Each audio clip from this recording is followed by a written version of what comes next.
Speaking of switching, you ready to switch over to your topic? Sure. All right. Well, not only am I ready, but I am too. Why? Because I heart am too. Oh, I thought you heart Kraid. Both. Two things can be mutually true. Okay, okay. Well, I thought of what segment could I pair well with you, Alex, and we are both fans of the Sega and the Sega No, games. wait. What is it? Sega? Yeah. You know that logo Never, behind your never, head? Do you never, see never that heard of it. carrying case on the floor over there? Nah, never heard Yeah. of it. Never heard of it. Well, needless to say, we both appreciate the Sega games, and one company that we've become very familiar with is M2. But who are M2? What is their history? In this installment, I hope that we can sort of explore that history together, talk about their legacy, their impact, and maybe what we'd like to experience from M2 going forward. So before going forward any further, Alex, what is your experience with M2 and who are they to you?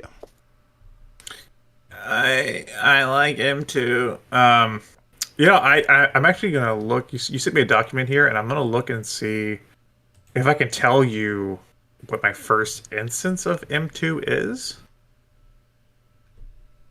I should have done this earlier, but oh well. Uh, it looks like the first M2 game I would have actually played. I didn't know this is Namco Museum DS. There you go. M2 to me. What was the question again? Sorry. Yeah, who is M2 to you? And what do you know Okay. them for? Oh, M2 to me are they're well for a while now they've been associated with Sega especially, but they are the port guys. They are the people that to me take old school games, bring them over to a new console, and give them all the love and respect that they deserve. That's sort of been like their thing for a while now, and it looks like they've done a bunch of their projects. Some of these I've played and didn't even know it was M2. Um, but yeah, that's sort of who they are to me. And I think the biggest thing I could think of M2 related was recently is outside of like the Sega Ages stuff is what they worked on the Mini, right? Mm-hmm. Was that them? Yeah, yeah. It's like the Genesis Mini, which is piece of hardware. I guess you can call it that. But that's sort of who they are to me. And I always associate them with Sega, but I'm interested to see what else they've done outside of Sega and if I've played anything. They are definitely the Sega guys to me, specifically the 3D Classics guys on the 3DS. I bought most of the Sega 3D Classics and still play them from time to time on my 3DS. And I'd always see that M2 logo pop up and be like, they do arcade perfect conversions of these games and then give you a little extra. These guys know how to port a game. But even before that, they have been associated not just with games and the software ports, but also services and hardwares. These guys developed an emulator for the Wii, for the Sega Genesis, as well as a couple other ones, which we're going to get into some of the timeline in a bit. But their legacy is huge.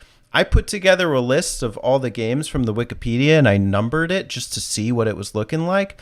They're responsible for over 250 video game projects in the past 30 years. It's a baffling legacy. It's really impressive. And as far as video game preservation goes, I respect the hell out of them. So I'm really excited to tap into it today. Yeah. Yeah. That's where you say, I am too. I am too. Went on their website. Their business outline was the development and planning of console, PC, and portable game software, as well as the development and licensing of libraries and tools for developing game software. M2 CEO Hori Naoki, he's kind of based his premise for the company around fun, a journey to find the fun in making games.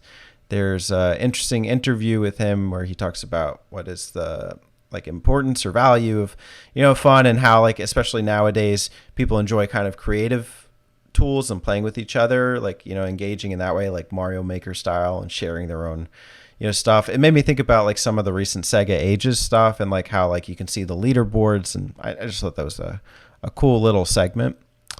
And he also says that he likes going back and playing Famicom games.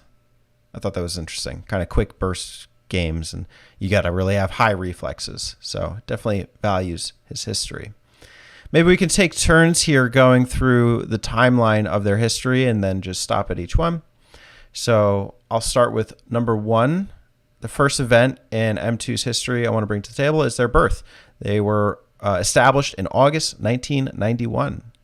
They began activity in Aoyamadai, Abiko, and Chiba in Japan. Not much to say there, but just important to know where they started. Alex, take us to number 2, please. Can I just note you have a picture on here of I take it that's the main guy, right? And there's a bunch of different hardware on this desk or something, and I see an Ouya controller. Oh boy. That makes me laugh. September 1993. He gathered a bunch of friends who used to play Gauntlet together at arcades and ported it to PC for fun. Presented it to Tengen/Atari Games, who sold it for the Mega Drive title after some back and forth. And this is one that I actually played recently. It's Gauntlet 4 for the Genesis. It was I didn't know it until I looked it up, but that was the first M2 game. Wow. And it's cool they worked together. It was like a fun friend project. Like, hey, can we port this game? I feel like that was a time and place, like, breaking into video game coding and then like seeing what you could do with it. So it's interesting to see they kind of started out that way, and it's kind of like, I don't know, homebrew style. Yeah, you can kind of thank Tengen/Atari Games for the, I guess, birth of M2 in a weird way. Yeah. The timeline jumps a bit. There's something happens in 98. I didn't think it was that significant. So jumping to October 2005, they developed the Sega Ages 2500 Volume 20 Space Harrier 2, Space Harrier Complete Collection, which was published by Sega. I believe that was a Japan only for the PS2. I could be wrong. They continued to work on the series. I believe that's the Sega Ages series on PS2, receiving much acclaim and solidifying M2's reputation of high-quality retro game ports. I don't have any experience with the PS2 Sega Ages games because they're all Japan only, but whenever I've thought about getting or importing PS2 games, they've come up a couple times. Have you? I know I have it, but I forget what it's called exactly. Do you have? Did you ever play that Sega Classics collection? Not the Genesis one, but the other one on PS2. Mm-hmm. That collection is comprised of some of the Ages releases. Mm. Yeah, and I think even then they were doing their own thing with those games. Yeah, but not all of those on that collection are M2. I'm not sure which ones were M2 on that collection, but I'm saying that's the only way that those Ages releases were available here was in that little compilation. I see. Good to know. Yeah. December 2006, developed and released the Wii Virtual Console Mega Drive / Genesis series. So yeah, they were responsible for that emulator, huh? Yes. That's cool.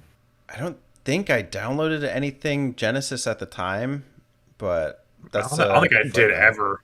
I don't think I did ever on the Wii. I think the most I did was like I did a couple Master System games, but I don't think I ever did Genesis on the Wii. And the Wii Virtual Console had a bunch of old school stuff too. I don't think it's in here, but I think that they did the Rebirth stuff. Yeah, for Konami, right? Mm-hmm. The Konami. Yeah, I think I did see it on this list. Hold on, let me go back and. Yeah, they did Gradius Rebirth, Contra Rebirth, and Castlevania: The Adventure Rebirth, which is the remake of the shitty ass Game Boy game. That one needed that rebirth, that's for sure. All right, March 2009, they developed and released the Wii Virtual Console Arcade series for Sega's titles. So arcade games this time, as opposed to just console. So another Sega emulator. Yeah. And then in 2009, and November 2009, they developed and released the Wii Virtual Console Master System series, another Sega emulator, which is that's the only one that I actually have dabbled with. I think I downloaded Wonder Boy 1 and 3, Dragon Strap on there. And I mean, they played fine, but that's cool. In December 2010, developed and released the Neo Geo Station. So that was a PSP emulator. So that's like not even official, is it? Or was it? Was I it like don't know. actually used? I think so. I don't know if it's. I think it might have been discontinued. It's got to be I'm not. discontinued at this point. But Don't know. PSP history is none of my. Maybe it was like a downloadable thing. I have no clue. it's still good to know. March March 2012. This one's relevant to me, big time. Developed and released the Nintendo 3DS Virtual Console Game Gear series for Sega's titles. Oh man, was I a happy boy? And their budget The- too. I Like they're $4. Oh my god, I bought so many of them. I was so happy when those were coming. Like I had a few Game Boy games downloaded, I think, at that time. But then once they started releasing Game Gear games, and like I could play them on something that wasn't a Game Gear, I was so happy. I was buying them up like crazy. Yeah, I have a couple. I wish I bought them all, but I don't know. The future. Who knows what the future will bring? In December 2012, it was the end of the year. It was the end of the world. Remember that? Yeah, the Mayan calendar. Yeah. The Mayans predicted this. They developed and released the Sega 3D Classic series. That's when the world was reborn with the 3D classics. Did M2 save us from the Mayan calendar? Maybe. The 3D classics. What was the first 3D classic? Do you know? I couldn't tell you. It's probably Sonic 1. Yeah, it's probably. Hold on, let me go. I don't know. Yeah, you're probably right. It probably was Sonic 1. Let me. Is this list in order on No, here? I don't think so. Oh, okay. I was gonna say I could look, but if it's not in order. Well, you could look and I could just talk, I guess. The 3D classics were huge. I mean, these were. I almost want to call them remakes of, the arcade versions of the games. Sonic 1, Space Harrier, Super Hang On. You could do overlays where you could, do like an arcade style. Sometimes the cabinet would be moving. You could customize options in there to make it easier because oftentimes the arcade games were quarter munchers. I know for Hang On, I've had that problem before, but the 3DS really helps you experience it better. And what I really loved about it was, our 3DSs now are 2DSs, so we don't really experience 3D. But at the time, these games were gorgeous. The sprite scaling, I remember the Outrun, playing that in 3D was gorgeous. 3D Galaxy Force, gorgeous. It was just, I didn't even like the 3D feature on the 3DS, but seeing it firsthand and seeing how M2 just put Nintendo to shame on their own platform with the 3D feature, I was thoroughly impressed by it. So I have a lot of love for 3D classics. I think. Hold on. I found a list with dates, but they're out of order. But it looks like the first one might have been Super Hang On. Sonic wasn't far after though. Do you I have a think Super date? Hang On was March 2013 was the release date for that one. Sonic was May 15th, 2013. So 2013 is the furthest back. So that's probably just like when they developed it was 2012. Japan releases might have been earlier. These are the Japan releases that I have brought up. Yeah, but they're all 2013's the earliest I see. But it's all like at the beginning of the year. So maybe that's like just when they developed whatever the engine they used for it. I will say that this comes directly from their website, m2.co.jp, and then translated Wait, into English. Wiki could be wrong, but I don't know. It looks like Super Hang On, but Sonic was close after. Yeah, maybe M2's wrong. Who knows? Maybe. I do want to say I didn't play any of those when they were first out, but I did buy that collection they did with Mm. with some of them, and then I think I bought Super Hang-On separately because I like the game a lot. Mm. And man, they upstaged Nintendo.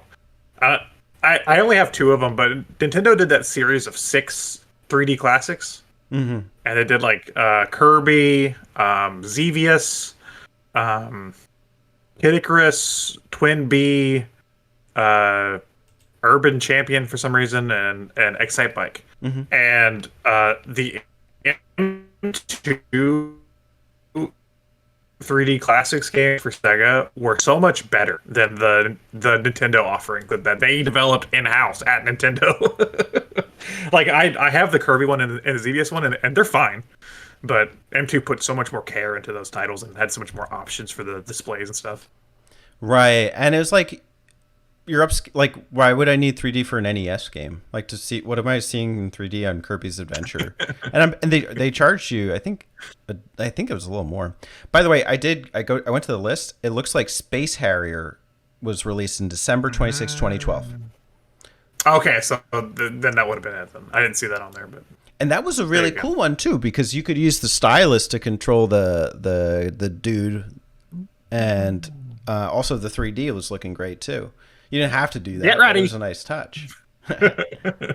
And besides which, Space I didn't play Harrier that one, is but freaking hard, and also a lot of the ports tend to be choppy. Like that Genesis version is not great, uh, but this 3DS version was seamless. And it's just like it was almost like they were saving these arcade games, which is crazy to me. Galaxy Force 2, from what I understand, was unplayable. I need to try it sometime on the Genesis. I think it's on these compilations, like the PS4 one. what Galaxy Force? Yeah. It's on the. Oh wait, never mind. I was talking about the 3DS version's on that 3DS compilation, of course. But Yeah. I don't know about the Genesis one though. Yeah. I don't think so. So those, yeah, I agree December. with you though. They Oh. just they put Nintendo to shame. Yeah, and like Nintendo did six of them, and they're like Urban Champion. What? And then M2 did a shit ton of them for Sega, and yeah, they're from what I played. I didn't play all of them, but from what I played, they're phenomenal. Mm-hmm. Agreed. December 2016.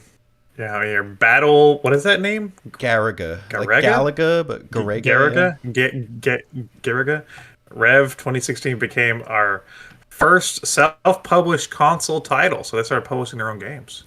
They had done a couple Steam and PC games prior to 2016 or prior to December 2016, but this was an interesting one. It was a shooter. Apparently, Battle Galaga was a Saturn game, and then I guess Rev 2016 was their version. It came out on Xbox One and PS4. So I'd like to play that sometime. Okay. That'd be cool. 22 December 2016, Sega 3D Fukoku Archives Maniacs, a collection of interviews previously published in Game Watch magazine, was brought out. This is Japanese only, but I was looking online. It's pretty expensive if you want to get it. It's like $50. So I don't know. And even then it's in Japanese, so like you can't read it. But I thought that would be an interesting thing to, a history to delve into. Yeah, I would like a translation for that. September 5th, 2019, this is something Teddy knows about. The Darius Cosmic Collection was released. Darius Gaiden, one of the titles included in the collection, featured high fidelity emulation of the Title F3 system arcade board. Yep, definitely know about these ones. And yeah, Darius Gaiden, that's pretty impressive. And the thing about it is, with the Darius Gaiden remake, I don't even know what to call it. It's not a remake, it's a remaster or something. It's just, you could play 6 versions of that game, of that one game. The arcade game, the original PS1 game, an HD remaster of the game. You can play the version 2 versions of like 2 of them. The options are, it's just like, it's for the enthusiasts. And that, I think that's why like this is a milestone for them, is like that was maybe a pinnacle. So September 19th, 2019, the Sega Mega Drive Mini was released. Woo! we know about that. We were there for that. That's true. Uh, you know, and I still use mine. I did mod mine to add a shit ton more games onto it, but the mod is Project Lunar, which is really easy to do, and it lets you actually like customize the home screen and put like box art and stuff for all the games you add. So it still looks like the same home screen with the same music, and it still has the same charm. And I love going back to that thing. That's probably, if I'm playing like Genesis games, that's one of my favorite ways to do it. It's Mm-hmm. on the mini. Yeah, it's less distractions. I like the mini consoles, and I do like that you can customize them however you want. I guess Project Lunar, etc. But even the selection of games was good. They actually came out with three separate versions. One was the America version, another was the Japan version, another was the China version. So I ended up getting that one, or it's just Asia. It's called Asia version. That one I has, remember. yeah, yeah. Because I got the US one and you thought you got the Japanese one because we were like confused. Mm-hmm. I was like, do I have this game? No.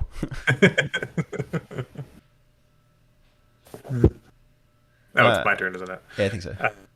For this is for Terry, March 19th, 2019, the PC Engine Mini, TurboGrafx Mini, TurboGrafx 16 Mini, which we took part in development of, was released by Konami.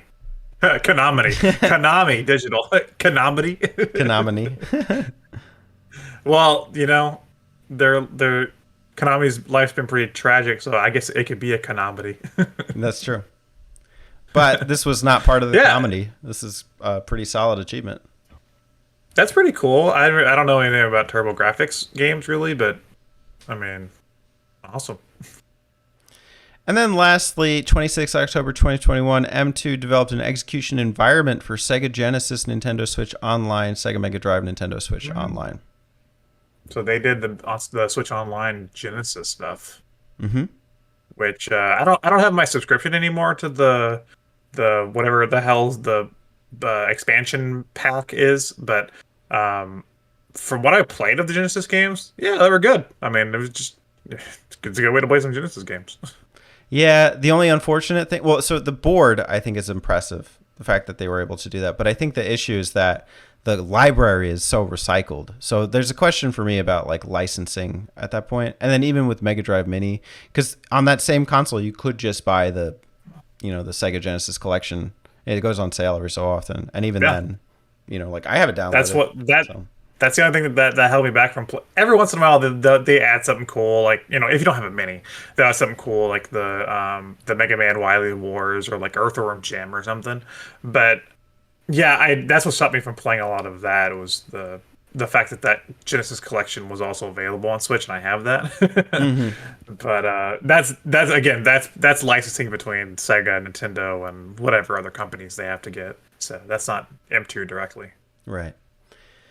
Before we kind of just wrap up on some questions, I do want to call attention. We can browse through this list for a moment too, and just talk about any like that stand out to us. But here are the platforms that they've helped develop games for, or even systems. So arcade games. They've had dedicated consoles. The Dreamcast, the Game Boy Advance, the Game Gear, the Mega Drive slash Genesis, the Mega Drive Plus slash Sega Mark V, mobile, Nintendo DS, Nintendo 3DS, Nintendo Switch, which also has the Sega Ages releases. 3DS has the 3D classics. The web browser, Windows, PlayStation, PlayStation 2, PlayStation 3, PlayStation 4, PlayStation 5, PlayStation Portable, PlayStation Vita, the Wii, WiiWare, Wii U, Xbox 360, Xbox One, and Xbox Series X/S. So, in just glancing Okay. over this, what stands out to you? I'm seeing some games I didn't know they actually worked on, like one that I actually have on PS3. It's the first thing listed under arcade is Dead Geki Buko Fighting Climax. It's an anime fighter 2D game that I have on PS3. That's I only have it because it's Sega and I got it for free. But it's actually a pretty fun game. I didn't know they actually worked on that. So that's cool. Um, kind of scrolling through here. Skullgirls is one that I've played a lot of. I didn't know they had anything to do with Skullgirls. That's cool too. Um, a lot of Mega Drive stuff, obviously. Gauntlet 4 was the one I played recently. Um, that I was like, oh, cool. Fossil Fighters? They worked on Fossil Fighters? Yeah, and what this list means is either they took a development role, or if it's in parentheses, it's a publishing role. Oh, okay. Okay. Makes sense. Um, they did a lot of stuff on Switch I didn't know about beyond the Sega Ages. So, Yeah, I saw their name come up in the Castlevania Anniversary Collection. I was like, oh shit, it's M2. hmm. That's why Maybe that's they, so good. yeah. Well, I don't know if they did they develop that or did they just like license out like the Genesis stuff maybe? I'm clicking on the page right now. It just takes you to Castlevania. So I know the Namco stuff, the Namco collection and the Namco Museum Archives, which are the same thing. The Namco's the Japanese version that you can get different games. Those we reviewed Volume 1 of the archives. So yeah, that I know that one was M2. mm-hmm. Final Bubble Bobble. That name's funny. You you thought the Bubble Bobble was over. No, this is the final. Wikipedia doesn't do a very good job of telling you on the I Castlevania don't know. Anniversary Collection, but I do know that their name comes up in the intro scene. Of course, they looks like a lot of the games, the retro games that are put in the Yakuza games. Like I'm seeing Yakuza 0, Yakuza 6, Lost Judgment. It looks like a lot of those are M2 games too. Mm-hmm. That makes sense Yeah. to me. Oh, they did the vintage collection on PS3. I have a few of these. I have a Super Hang-On and I have the Wonder Boy games. Wonder Boy in Monsterland, Wonder Boy Monster World, and Wonder Boy 4, which is the best way to play Wonder Boy 4 for the longest time. um, yeah. Wow. Wow. Yeah. Wow. Wow. A Wow. couple things that do stand out to me. I forgot to mention too. They own the rights to Musha / Alest. So, you do see like Alest come up in the limited Game Gear games that comes up. But they did a Musha collection for PS4 and Switch. I forgot about that. So that's one that I would like to try. That's cool. I forgot the Game Gear Micro was a thing. We never got it over here. So Yeah, and I never felt like importing it because I'm not gonna play it. It's so tiny. yeah, It's cool. It's more of a novelty item really than a console to me. at this point, yeah. Man, I really wish they didn't stop. I mean, they did quite a few of them, but I really wish they didn't stop with the Sega Ages on Switch because that was like my favorite thing for a while. So like, it'd be like it seemed like every few months it was like two more games are coming to Switch. Right. And even in the 3DS era, it felt like that too. Like, oh, what M2 game can I look forward to?